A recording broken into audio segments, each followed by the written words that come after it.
아이성의 그 첫 번째 전쟁의 패배가 이스라엘 사람들의 마음을 높게 만들었습니다. 그리고 여호수아의 가뜩이나 두렵고 어려웠던 여호수아의 마음을 무너뜨렸습니다. 그래서 그는 하루 낮을 온전히 배를 땅에 대고 하나님께 구하면서 하나님 이렇게 하신다면 어떻게 내가 이 사람들을 데리고 이 전쟁을 수행하겠습니까? 누가 이 전쟁에 참여하겠습니까? 라고 하면서 하나님께 하소연을 했습니다. 그 이유는 아간 때문에 그의 그 하지 말라고 했던 그런 명품 외투와 돈 약관 때문에 아간이 하나님의 명령을 어겨서 이제 아간을 이제 처리하라는 명령을 받았습니다. 우리는 실제로 아간이 그렇게 한 것을 그냥 용서를 하시면 될 것 같은데 실제로 하나님께서는 그가 회개하지 않았으므로 용서하지 않았을 뿐만 아니라 그를 이렇게 처단하는 장면을 이렇게 맞닥뜨리면서 우리의 마음이 사실은 편치는 않죠. 우리는 다 알 수 없습니다. 우리 영적 전쟁의 실체와 그 골짜기가 어떤 역동 속에 흘러가는지 우리는 다 이해할 수 없습니다. 우리가 모르는 그 영의 그 세계가 있는 것이 분명합니다. 하나님께서는 하나님이 지시하신 대로 하지 않을 때 뭔가 그 하나님께서 이 공중의 권세 잡은 자 속에 지금 싸움하는 그 중앙에서 그분이 할 수 없는 또는 하시지 못하는 그런 일이 있는 것은 아닌가 우리가 조심스럽게 추측해 볼 수밖에 없습니다. 아무튼 그런 상황에서 하나님께서 이제 다시 아이성을 치라고 오늘 말씀하십니다.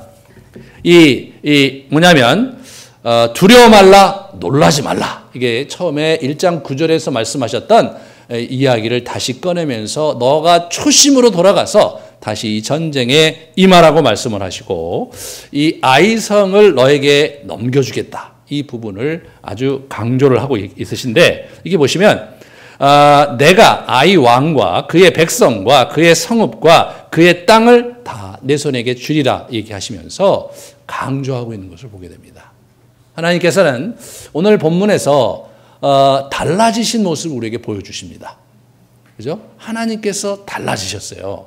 첫 번째 여리고성에게 하셨던 그러한 태도와 오늘 본문에서 보여주신 태도가 달라지셨습니다. 특별히 그 다음에 이렇게 보시면 이 헤렘, 다시 말해서 그 전쟁을 하고 나서 거기는 탈취물을 다 불살라서 이제 이렇게 하나님께 드리고 거기는 모든 호흡 있는 자들 다 죽이는 이 진멸 그런 명령, 헤렘도 내용이 좀 바뀝니다.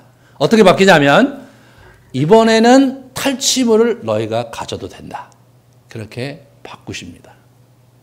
이 장면이 참 저와 여러분이 이 하나님의 어떠하심을 들여다볼 때 참 찬찬히 봐야 됩니다. 이스라엘 백성과 우리 하나님과의 관계는 언약 관계인데 언약 관계가 오늘날로 얘기하면 부부가 맺는 관계와 아주 유사하다. 그래서 성경은 예수님과 우리를 신랑과 신부로 비유하고 그리고 구약에서는 이스라엘과 하나님을 신랑과 신부로 비유하고 있는 것을 보게 됩니다. 그런 면에서 이제 하나님께서 분명히 이들이 잘못해서 징계를 하셨어요. 징계를 하시고 그 다음에 이제 다시 이제 원상복귀를 하면서 아이성을 이제 치라고 말씀하실 때 하나님도 약간 바뀐 거예요. 이스라엘 사람도 여호수아도 바뀌었지만 하나님도 바뀌신 겁니다. 굉장히 인격적이신 거죠. 만약에 우리가 이제 부부가 이게 갈등을 해서 서로 이제 심하게 부딪혔다고 합시다. 부딪혔는데 그런데 이제 상대가 자기 배우자가 자기가 너무 잘못했어요. 잘못해갖고 서로 이제 이렇게 얘기하다 보니까 내가 정말 너무 잘못했다. 정말로 내가 당신한테 너무 잘못했으니까 용서를 바란다. 앞으로는 그런 일 없도록 노력하겠다. 상황이 종료가 되죠. 그러면 그 다음에 어떻게 되냐면 내가 동일한 상황이 만났을 때 그것을 이제 과거와는 다른 태도와 방식으로 이제 그걸 이렇게 하면서 이제 그 다음 스텝으로 가는 건데 그때 자기 배우자가 정말 이 사람이 나한테 얘기했던 대로 그대로 실행하는가? 과거와는 다르게 실행하는가라는 그러한 눈빛을 가지고 판단하는 마음을 가지고 정말 잘하나 보자라는 그런 눈빛을 가지고 바라본다면 사실 굉장히 어려운 거죠. 비록 내가 잘못했고 그리고 내가 지금 고치고 있지만 마치 판단자의 시점에서 내가 이미 사과했음에도 불구하고 나를 바라본다면 굉장히 섭섭하고 어려울 거예요. 그리고 관계가 증진되는 일에 장애가 될 것입니다.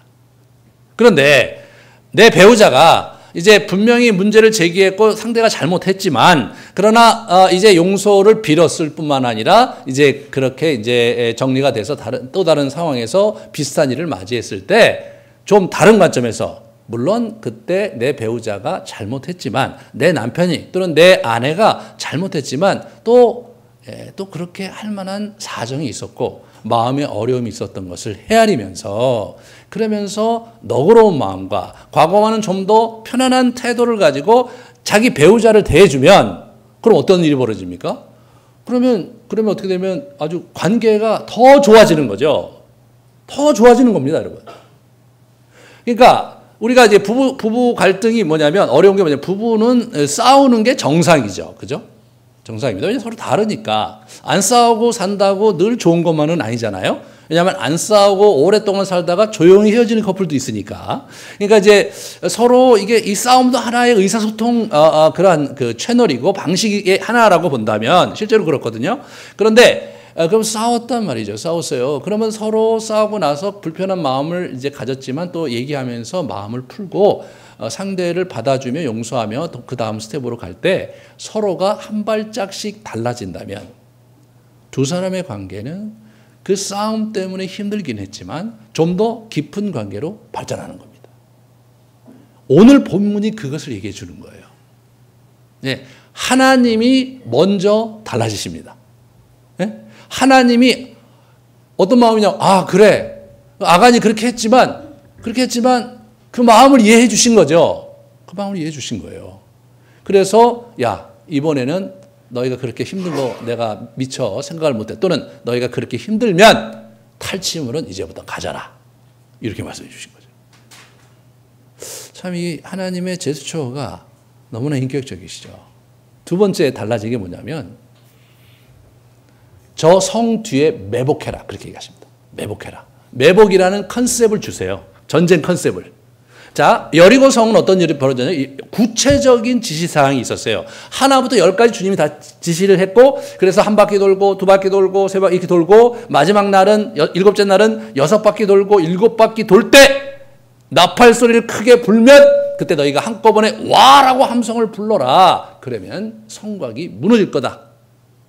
구체적인 지침을 줬고 이스라엘 백성은 하나님께서 주신 구체적인 지침을 이행하면서 어떻게 되면 전쟁을 굉장히 수동적으로 이렇게 전쟁을 수행했던 것을 보게 됩니다. 하지만 오늘은 이제 좀 더 능동적인 전쟁을 요청하시는 거죠. 예. 그러니까 매복이라는 컨셉을 주셨지 매복을 구체적으로 어떻게 하라는 말씀을 하나님께서 하신 것이 아니었습니다. 그래서 이 부분에서 우리 여호수아에게 이제 상당히 창의적인 접근을 허락을 하시는 거죠. 그 얘기를 받아든 여호수아가 이제 손자와 같이 이제 지략을 발휘해서 아이성을 이렇게 점령을 하게 됩니다. 먼저 과거에는 3,000명을 동원했거든요. 그 성에 있는 그 인구가 12,000명 정도 되는 거예요. 그러니까 제가 볼 때는 장정을 따로 군인이 12,000명이 그 성 주민의 숫자니까 3,000~4,000명 정도가 최대한 군인이라고 본다면 그와 비슷한 숫자인 3,000명을 처음에 보낸 거예요. 그래서 정탐꾼들이 그렇게 보고하니까 그렇게 했는데 대파했습니다. 대패했어요. 그래서 이제 이분이 어떻게 되냐면 이번에는 3만 명을 동원합니다. 3만 명을. 우리 손자에 의하면 성을 정복하려는 자는 적어도 3배의 군사력 우위에 있어야 된다. 이 사람이 3배의 그러한 병력을 투여하는 것을 보게 되고 첫 번째 전투에 비해서는 10배의 병력을 이 사람이 이제 투여를 하게 됩니다. 보세요. 하나님께서 도와주심으로 우리는 3,000명이면 될 거라고 생각했는데 그때는 이제 졌어요. 그리고 이번에는 뭐냐면 하나님께서 도와주심으로 그때 우리가 태도가 잘못된 것이니까 뭐 이번에는 5천 명 정도 보내지 이렇게 한 게 아니라 자기가 창의적으로 일반적인 전쟁의 원리에 따라서 전쟁을 수행해야 될 책임이 자기에 있다고 해석을 하고 이 사람이 그렇게 하고 있는 걸 보게 됩니다.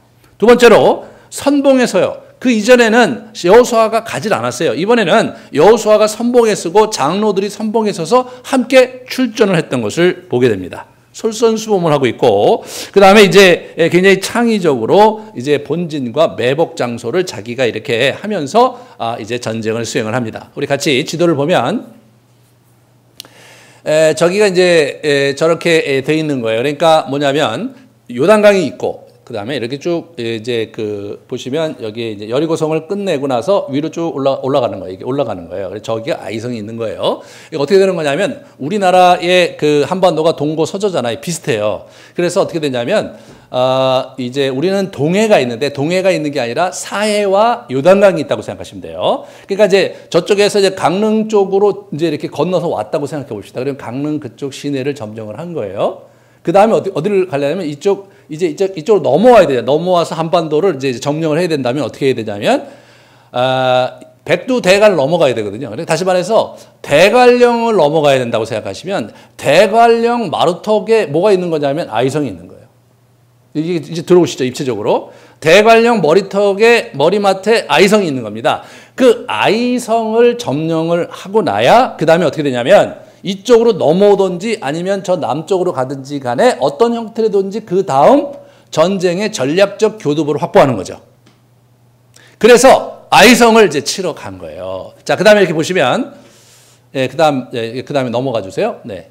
자, 저게 이렇게 이제 지난주에 봤던 그림이죠. 이쪽이 지금 여러분이 아래쪽이 아이성입니다. 아이성이고 저쪽이 어떻게 되냐면, 북쪽으로 되어 있군요. 이제 북쪽이 뭐냐면 거기에 본진이 있어요.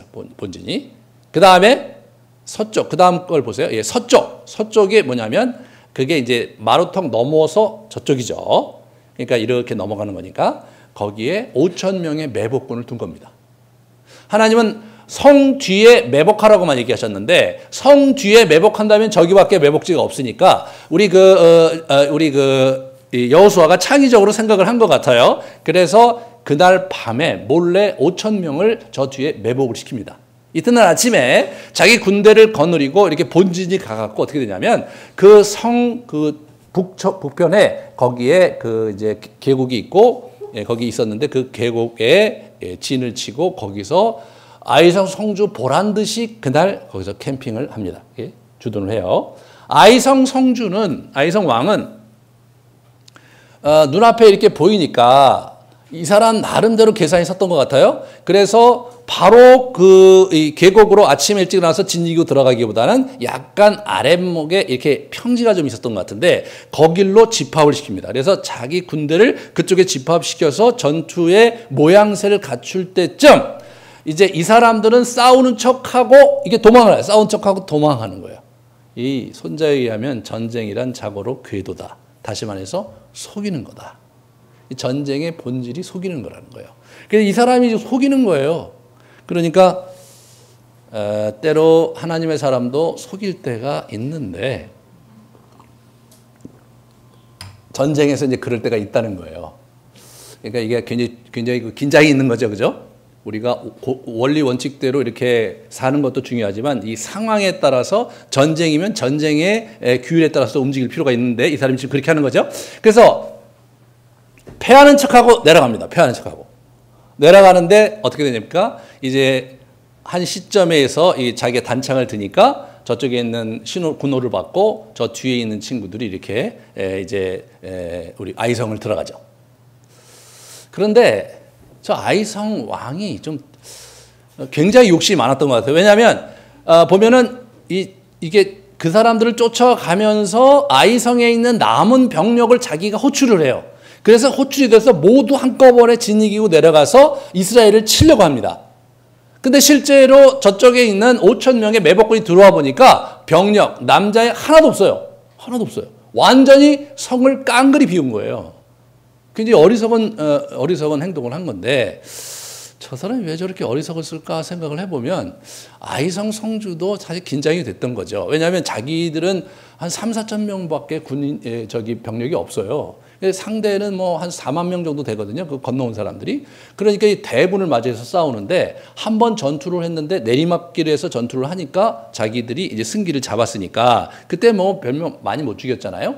그러니까 이번에 보니까 지난번처럼 이 친구들이 패퇴를 하니까 이 기회를 타서 전 병력을 동원해서 저 친구들의 본진을 완전히 괴멸시켜서 더 이상 우리 아이성을 점령하지 못하도록 하겠다라는 것이 이 사람의 생각이었던 것 같아요.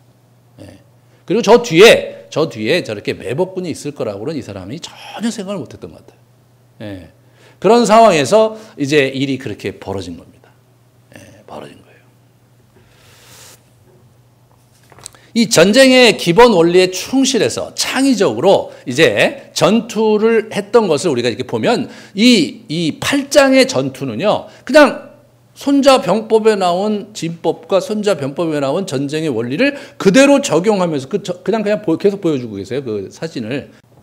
그대로 거의 뭐 삼국지에 나오는 전투 양상을 그대로 이렇게 보여주고 있습니다. 이게 이제 실제로 우리의 전투는 저런 거죠. 자, 여리고성 전투는 특별히 예배 의식적 차원에서 그리고 전적으로 수동적인 그런 형태로 드려진 전투였습니다. 하지만 그 나머지 전투는 하나님의 초자연적인 계획과 역사가 있기도 했지만 인간의 창의적인 수행을 통해서 둘이 연합해서 일어나는 형태로 전쟁이 수행되고 있다. 그것을 저희가 잘 보셔야 합니다. 그래서 이 영적 전투는 능동형 전투와 수동형 전투가 있는데 이제 이번에는 능동형 전투인데 이것이 일반적이고 수동형 전투는 일반적이 아니라 여리고성처럼 특이한 상황에서 하나님께서 그렇게 하시는 것을 우리가 이제 보면서 우리의 삶 속에 적용을 하시면 되겠습니다.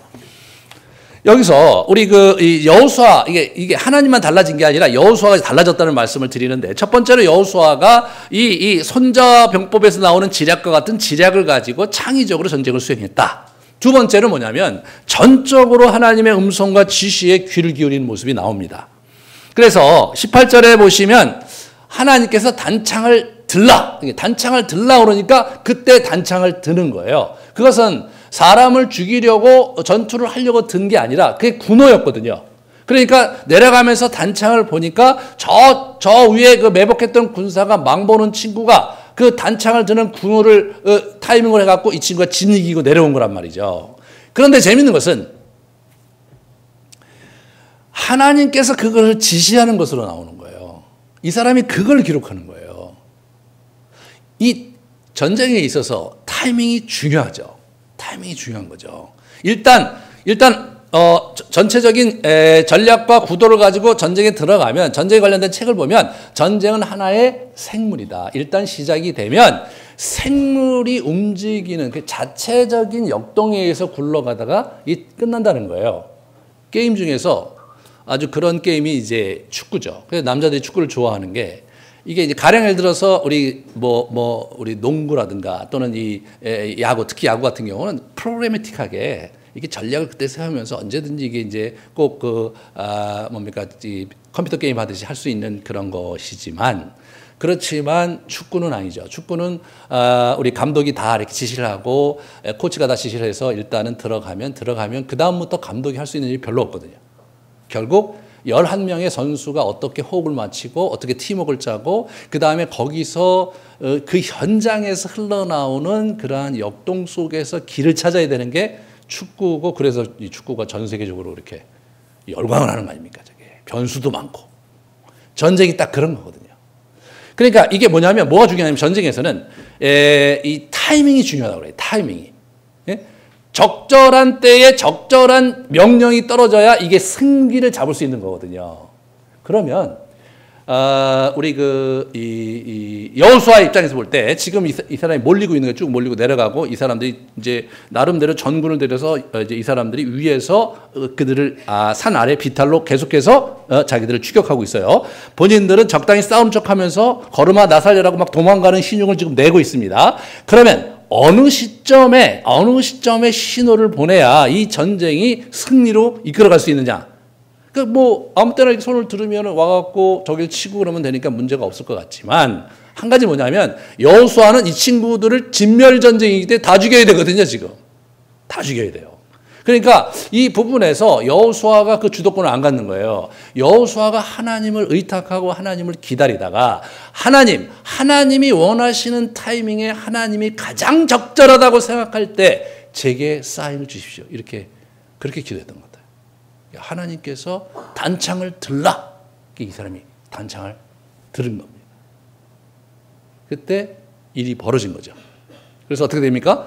저 사람들이 이제 거기를 불을 질렀죠. 불을 지르니까 이제 도망가던 이스라엘군이 불이 나는 걸 보며 돌아서서 반격을 하기 시작했고 가운데 이제 있었던 뒤쫓아오던 아이성 그 군사들은 이게 하다 보니까 저 뒤에 하면서 보니까 자기 이제 뭐 부대가 우리 성이 다 타고 도망가려고 하다 보니까 밑에서 치받아 올라오는데 우리 이제 5천 명의 그 아이성을 불태운 사람들이 또 진지기고 내려오니까 이 사람들이 도망갈 곳이 없어서 거기서 모두 다가 몰살 당합니다.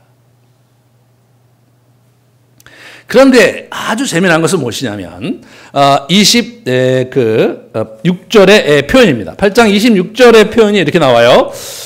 아이 주민들을 진멸하여 바치기까지 여호수아가 단창을 잡아든 손을 거두지 아니하고 이렇게 나옵니다. 이 사람이 단창을 굉장히 오래 들고 있었던 거예요. 여러분 이게 내려오다가 비탈길을 이렇게 쫓겨 내려오다가 그 단창을 하나님 들라고 들었어요. 들으면서 반격을 하는 거죠. 이제 들으면서 저 위에서 그 신호를 듣고 와서 불을 지르고 그 불을 보면서 자기 군대가 돌아서고 그러면서 위에 있는 군대와 자기 군대가 와서 전쟁을 하면서 이 사람들을 몰살시키고 다시 이 사람들이 한꺼번에 올라가서 성 주민들을 마저 이제 처리를 하고 약탈을 끝내고 난 다음에 이제 그 다음에 거기를 하나님께 바치는 일까지 있었으니까 시간이 좋게 몇 시간은 걸렸을 거예요. 몇 시간이 걸렸을 거예요. 근데 그 몇 시간 동안 이걸 들고 있었던 거예요, 이 사람이요. 그 군호로 한번 이렇게 드는 거라면 뭐 얼마 들고 이제 됐으면 승기를 잡았으면 손을 내리고 자기도 이제 자기 할도리를 하면 될 것 같은데 이 사람이 그렇게 안 하고 끝까지 이걸 들고 있었던 거예요. 전쟁이 끝나고 그리고 의식 전체가 맞춰질 때까지 들고 있었어요. 이 사람이 왜 그거를 들고 있었겠는가? 그것은요, 아말렉과의 전투 40여 년 전에 출애굽기 17장에서 첫 번째 출애굽 상황에서 벌어진 아말렉과의 전투의 기억과 영상이 이 사람의 마음에 있었기 때문입니다. 그때 우리 이 여호수아가 처음에 장군을 발탁돼서 아말렉과 싸웁니다. 그 상황에서 우리 모세는 아론과 훌을 데리고 산 꼭대기에 올라가서 이거 지팡이를 들고 있어. 지팡이를 들고 있는데 지팡이가 되게 힘들잖아요. 힘드니까 지팡이가 떨어지면 어떻게 떨어지면 그러면 자기들이 지는 거예요. 그러면 이제 이 여호수아 입장에서 볼 땐 밀리는데 이렇게 보니까 지팡이가 내려갔어. 막 밀리는데 좀 있다 보니까 우리가 막 승기를 잡았네. 승기를 쭉 밀고 가다 보니까 어떻게 되냐면 지팡이가 다시 올라가요. 그 처음에 하나님이 그렇게 말씀하시지도 않았어요. 그러니까 이제 나중에 어떻게 그거를 알고 나니까 옆에 있었던 아론과 훌이 도와서 이제 우리 이 모세의 손을 이렇게 붙잡고 이길 때까지 이러고 있었거든요. 이길 때까지. 그런데 말이에요. 그런데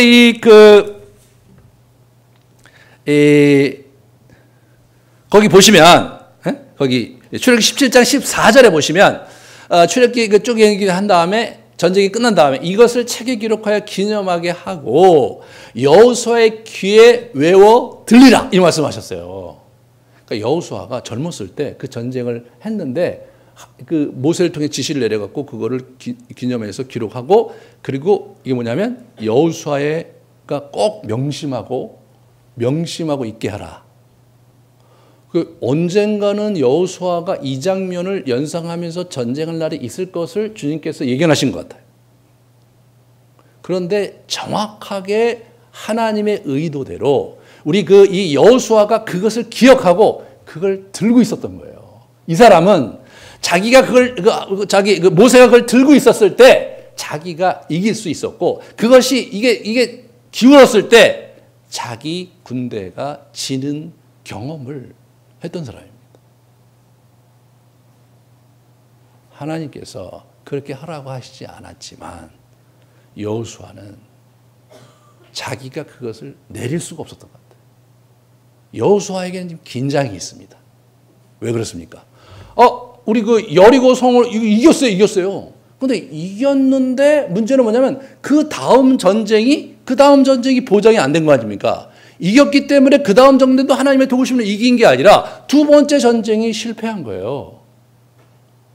지금 이 전쟁은 반드시 이겨야 될 전쟁입니다. 왜냐하면 이 전쟁에 지면 자기로서는 또다시 군대를 일으켜서 가나안 정복 전쟁을 해나갈 여력이, 그러한 사기를 북돋을 만한 그런 상황이 아니었거든요. 하나님이 분명히 약속하셨고 분명히 일하시는 거 알지만, 그러나 또 어디서 변수가 생겨서 또 문제가 생길지 어떻게 알겠어요, 자기로서. 이 부분에서 이 사람이 참 많이 두려웠던 것 같아요. 참 많이 두려웠던 것 같아요.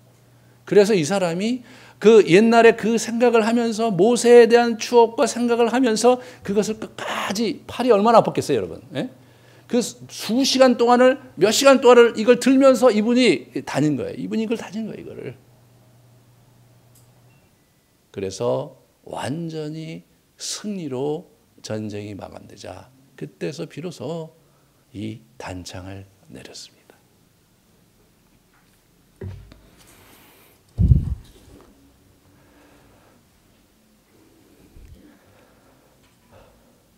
우리 정말로 이 여호수아가 이제 무엇을 배웠냐면, 전쟁 중에 여호와께 귀를 기울이고 여호와께서 주시는 사인을 잘 받고 그렇게 가야 된다는 것을 이 사람이 이제 그걸 체득을 한 거죠. 전쟁도 중요하지만 전쟁에서 그것을 마지막까지 정말 주의를 기울여서 하나님이 원하시는 방식과 원리대로 끝마쳐야 된다는 것을 이 사람이 체득한 거죠. 그래서 이분이 뭘 하십니까? 이분이 이제 그 뒤처리 하시는데 보면 철저하게 율법에 합당하도록 그렇게 뒤처리를 하고 있는 걸 보게 되거든요. 하나님의 지시대로 전쟁을 수행하고, 또 이게 보시면 아이성 왕의 그 사람을 이제 데려다가 이제 그 사람을 죽여서 효수를 한 다음에 저녁에 그것을 내리라고 그래서 거기다가 문 어귀에다가 그 시체를 놓고 거기다가 이제 돌을 던져서 이게 무더기를 만들어요. 그 왜 그랬냐? 그게 신명기에 나온 말씀이에요. 신명기에 사람이 만일 죽을 죄를 범함으로 내가 그를 죽여 나무 위에 달거든 그 시체를 나무 위에 밤새도록 두지 말고 그날의 장사에 내 하나님 여호와께서 내게 기업으로 주시는 땅을 더럽히지 말라. 이 말씀을 이분이 기억하고 있는 거죠. 이분은 지금 이 전쟁 자체가 전적으로 여호와의 도우심으로만이 가능한 전쟁인데 여호와께서 뭐 하나 놓쳐서는 안 되는구나. 이분의 명령을 철저히 처음부터 끝까지 지킬 때 그게 깔끔하게 전쟁이 마무리된다는 걸 알았고, 그렇게 깔끔하게 마무리가 돼야 뭐냐면 다음 전쟁의 승리를 기약할 수 있다는 것을 배운 거죠. 전쟁의 마지막 장면을 이게 갈 때는 뭐 굉장히 잘하다가 중간에 흐트러져 갖고 종류에 흩어져 갖고 하나님께서 원하시는 삶을 또 하나님께 원하시는 그러한 원리를 지키지 못했을 때 그 다음 전쟁에서 완전히 패배하는 거예요. 이걸 배우는 거예요. 이게 뭐냐면 여러분 이 세상이 악한 자의 공중의 권세 잡은 자의 세상이잖아요. 여기에 우리가 비집고 들어와서 지금 살고 있고, 우리 하나님, 우리 영적인 천사를 보내서 지금 영적 전쟁 중에 있거든요. 그러니까 우리가 깨어서, 너희가 늘 깨어서 항상 기도하라. 이게 누가 하신 말씀이냐? 예수님이 하신 말씀이세요. 그분이 왜 그러셨겠어요? 지금은 너희가 깨어서 기도해야 승리할 수 있는 때다. 내가 재림에서 돌아와서 내 나라가 완성되는 그 시점까지 나의 사랑하는 자들이 악한 영에 의해서 공격받을 것이고 시험받을 것이고 큰 시련이 있을 것이다. 그분이 그 얘기를 복음서에서 여기저기 하셨거든요. 그러면서 말씀하시기를 항상 깨어있고 너희가 항상 기도해야 된다.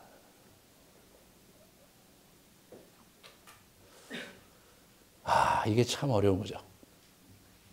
우리가 기도할 수 있고, 그죠? 정말 깨울 수 있었지만 그걸 어떻게 항상 하냐 말이에요. 목사님, 목사님처럼 업이 목사인 사람들이야 뭐 그렇게 할 수 있지만 우리 같이 이렇게 늘 이렇게 직장 생활하고 가정에서 애 키우면서 하루하루 살아가는 사람들이 어떻게 그걸 할 수 있겠나? 이런 질문을 우리가 하게 되는 거 우리의 삶의 현장에서 그런 겁니다. 근데 제가 목사를 해보니까요, 사실은 목사가 기도하기가 더 힘들어요. 약간 이상하죠? 기도를 많이 하는 게 중요한 게 아니라 기도를 제대로 하는 게 중요한 거예요. 저는 업이 말씀과 기도잖아요. 그러니까 이게 섣불리 해서는 안 되고 제대로 해야 되는 거예요. 이게 제대로 안 하면 그러면 망하는 겁니다. 그러니까 저는 이렇게 신앙생활하면서 목회자가 하나님께 축복받기가 더 힘들다. 여러분이 더 쉽습니다. 하나님께서 저에게 요구하는 기준은 여러분에게 요구하는 기준과 완전히 다른 거예요. 그래서 이 레위기에도 보면 제사장에게 요구하는 규례가 훨씬 더 높았어요. 참 하나님께 이 세상을 좀 이렇게 잘 살고, 그런데 목회자는 이게 뭐냐면 잘해야 본전이거든요. 맡은 자가 구할 것은 충성이다. 저는요, 그냥 제가 기도를 열심히 한다. 그리고 제가 열심히 성경 공부한다. 그럼 뭡니까? 그냥 제가 할 도리를 하는 거잖아요. 근데 여러분이 기도를 열심히 하고, 여러분이 성경을 열심히 본다. 그러면 여러분은 축복받거든요. 그것 때문에. 저는 그것 때문에 축복받는 게 아닌 거예요. 플러스 제대로 하자, 이게 제대로. 이게 이제 중요한 거거든요. 그래서 저희 교회 이제 지금 우리 이제 생활 수칙하고 그러는데 이게 진짜 중요합니다, 여러분. 그게 여러분에게 복을 얻는 길이거든요. 제가 그거 뭐 어떻게 해보려고 지난 10년 동안 막 전전긍긍 했는데 저희가 이제 그걸 지금 하면서 소그룹에서 이제 그걸 하고 있고 이제 그렇게 하면서 천천히 할 텐데, 단순히 그것이 우리가 하나님께 드려야 될 의무 사항이냐 그 이상에 거기에는 뭐가 있냐면요, 우리가 이 땅을 평화롭게 살고 우리가 우리 내면에 부대껴서 살기 어려운 우리 굉장히 복잡한 정서적인 어려움들, 답답함들, 왠지 뭔가 탁탁 막히면서 뚫릴 것 같고 햇볕이 들 것 같은데 안 드는 그 암울한 시간들을 보내야 되는 그 골짜기에 정말 참된 빛을 던져주시고 회복과 정말 풍요로운 길을 열어주시는 방법이 바로 이 영성훈련이거든요. 그래서 이번에 이 영성훈련의 유익이 구체적으로 정서적인 차원에서 이 치유적인 어떻게 하는지를 제가 해봐야 뭐 맨날 목사님이 하던 얘기 한다고 그러니까 저보다 훌륭한 분 모시고 저희가 이제 하게 되는 겁니다. 저는요, 정말 우리는 예수님을 만났기 때문에 내 마음이 부유해지고 내 마음이 평화로울 뿐 아니라 예수님을 만났기 때문에 내 인생의 의미를 알고 내가 뭐 하다가 죽을지를 아는 것, 그게 그리스도인들이 얻어야 될 정말로 굉장히 중요하고도 우선적인 첫 번째 교두보입니다. 그게 첫 번째 교두보예요. 그리고 그 다음에 그것의 기초에서 우리의 생이 펼쳐지고 주변 사람들을 돕고 선교도 하고 그렇게 하는 거예요. 우리 자신이 행복하지 않고 우리 자신이 정말 그리스도로 인해서 부유하지 않는데 의무감 때문에 선교하고 의무감 때문에 전도하고 말이에요. 그거는 뭐냐면 이게 어느 정도는 그렇게 해서 좋은 효과를 거둘 수 있을지 모르지만 정말 주님이 그걸 원하시냐라는 질문을 던져보면 복음서에서 예수님은 제자들이 철들기까지 꾸준히 기다리셨거든요. 기다리고 또 기다리고 마지막 만찬석상에서 이 제자들이 엄한 짓 하는데 속상하시지만 그래도 그들을 어떻게 하시지 않고 특별히 자기를 배반하고자 하는 우리 가룟 유다에게 네 할 일을 속해라. 그 자리에서 까발리질 않는 거예요. 저놈이다 말씀하시기보다 마지막까지 그 친구가 마음을 다해서 변화될 것을 기대하셨지만 이 친구가 아무리 얘기를 해도 듣지 않으니까 옆에 있던 요한의 말에 따라서 질문에 따라서 내가 이 빵을 포도주에 적셔서 먹여주는 그가 바로 그 사람이다. 그걸 그렇게 하시는 거예요. 이분 얼마나 힘들어서. 여러분 식사를 하는데 12명이 식사를 하는데요. 상상을 해보세요. 저와 여러분이 12명이 이렇게 언제 식사를 같이 이렇게 쭉 하는데 이 사람들이 제가 막 굴비처럼 누워서 하거든요. 이렇게. 그렇게 하는 게 아니에요. 이렇게 누워서. 뭐 이렇게 먹고 그러는데 갑자기 분위기 이상 돌아오면서 이놈이 바로 그놈이다. 내가 벌떡 일어나갖고 여러분 이거 찢어서 이렇게 먹이면서 야, 네 할 일을 속해라. 여기 우리 종래 집사. 네 할 일을 속해. 이렇게. 분위기 얼마나 썰렁해집니까? 그게 예수님이시거든요. 그게 기다려주심이거든요. 우리가 문제 많은 놈들인 거 아시고 기다려주시는 거예요. 이 은혜를 여러분이 좀 누릴 수 있기를 바랍니다. 네, 이 사람이 지금 자기의 그 전쟁 속에서 이걸 단창을 들고 전전긍긍하면서 그 있는 거잖아요. 예? 그래야 승리할 것 같으니까. 그 긴장이 오늘도 우리의 삶의 현장에서 있는 겁니다. 너무 게으르고 너무 편안하게 신앙생활 해갖고 복만 받으려고 생각하지 마시고 주님의 입에서 항상 깨어서 기도하라고 그랬으니까 한번 그렇게 해보고 말이에요. 하루에 3번 기도하고 말이에요. 예? 그러면서 하나님 앞에 또 주님 앞에 이렇게 나아갈 때 그것이 하나님 나라의 큰일이 일어난 거 아울러서 우리 영혼의 축복이 되고 우리 삶의 축복이 되고 우리 가정의 평화와 위로와 풍성한 주님의 은혜가 넘치게 되는 거거든요. 이게 그냥 성경 전체에 꽝꽝꽝 나와 있는 건데 그거 안 하고 여전히 버티는 여러분을 볼 때마다 참 마음이 어려울 때가 많은데 그때마다 복음서에서 주님을 생각합니다. 주님께서 이걸 기다리셨군요. 이걸 기다리셨군요. 저는 뭐 주님처럼 여러분을 잘 기다릴 자신은 없습니다. 하지만 주님은 여러분을 기다리십니다. 여러분이 하나님을 위해서 하나님의 나라를 위해서 싸워주길 기도하시고 여러분이 여러분의 단창을 들고 여러분의 선한 싸움에 임해 주시기를 그분이 오늘도 기다리고 계신 것입니다.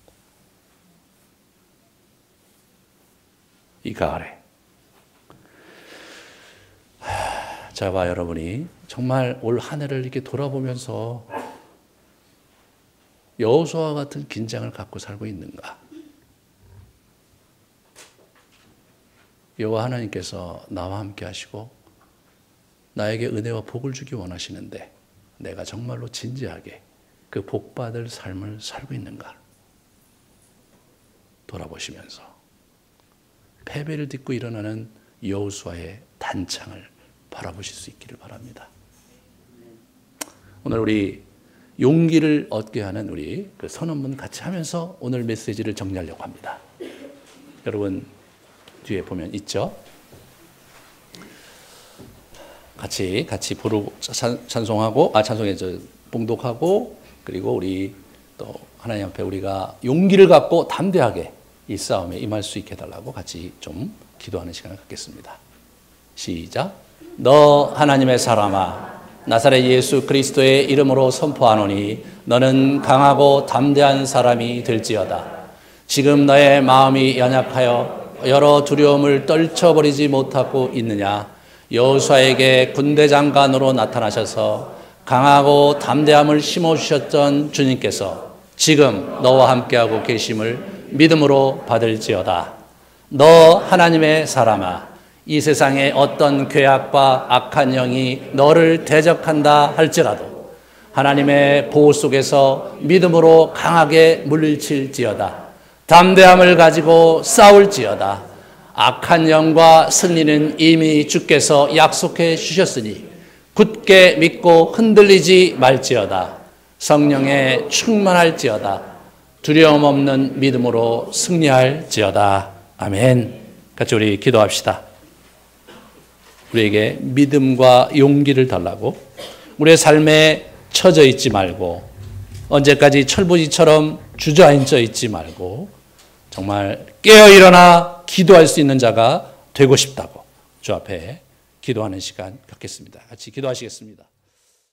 이제는 우리 가운데 오셔서 승리의 문을 여시고 전투의 승기를 잡아주신 예수 그리스도의 놀라우신 능력과 우리 인생을 축복하시고자 우리를 붙잡으시고 이 아름드리 교회를 통해서 하나님 주께 아버지 드려지는 삶을 살도록 요구하시고 축복하기를 원하시는 하나님의 놀라우신 섭리와 우리를 늘 격려하시고 위로하시며 넘어진 우리를 붙잡으시며 다시 일으켜 세우시기를 기뻐하시는 성령의 역사하심이 오늘 여호수아의 손을 든 창을 바라보며 정말 우리가 믿음을 가지고 일어서기를 갈망하고 기도한 우리 귀한 성도님들 머리 위에 이들의 가정 위에 이제로부터 영원토록 함께 있을지어다.